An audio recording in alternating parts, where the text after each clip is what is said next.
So today, or about now, is the ending of the blue electric night. It's early in the morning. Who is the next day? The yellow self-existing seed. But the blue electric night was a very, very good day for me. I woke up feeling amazing.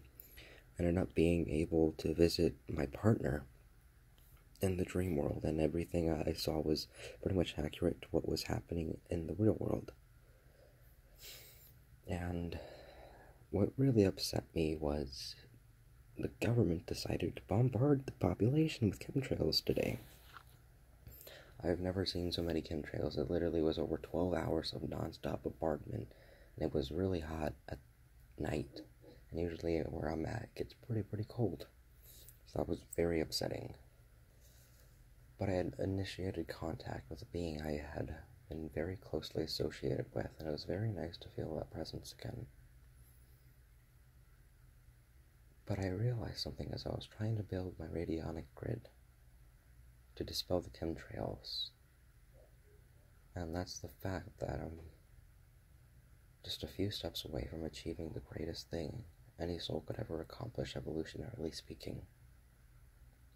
A vibration and a wave pattern, completely unified and created within my own heart space. The elements that I'm working with, the forces that I've begun to understand and tap into, are not just world-changing, they are time-bending and time-changing. I've seen very minute examples of what my technology can really do. I haven't had enough time to investigate and properly and thoroughly test my own ideas. But as I'm regaining and rebuilding my system to start making my radionic water, I feel almost unstoppable. My intuition, my insight have been very spot on. Almost my timing is becoming heightened again. I'm still not as high as I'd like to be. But considering I'm not giving much attention or forethought to these attempts, I take it as a very good sign. And so as I'm talking with Priest the other night, I realized that some of the stuff he had been doing I had dreamt about prior, years beforehand. This is a little eerie. Because there's this one tower that I have constantly seen in my dreams throughout the years, and the message is always very clear that you can never get to the top tower where it's very restricted access, and generally you're not allowed up there. And I mentioned that to him, and that was spot on. It's an actual spot in the Grand Canyon. So I thought that was a little more than peculiar. But as this day approaches,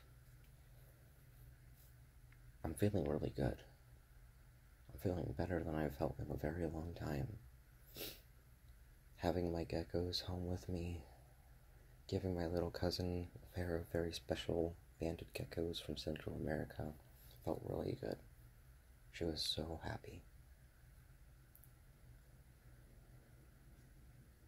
And having made some contact with my dragon again, there's definitely a difference when he's not directly involved in my life and my day-to-day goings. He's still busy doing what he needs to do, but he stretches his thoughts up to me whenever he can. And it's more reassuring than any voice that I can come across physically next to me at this time.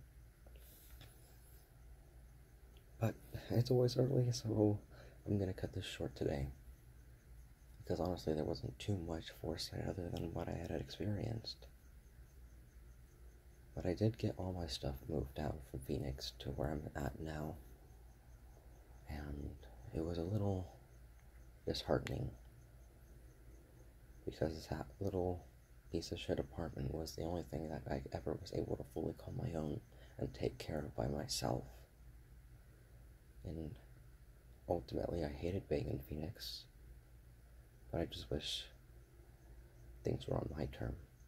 instead of getting evicted for being the only person that wanted to stand up and do the right thing. But my time is coming, and with the God of time on your side, time is all you have in your favor.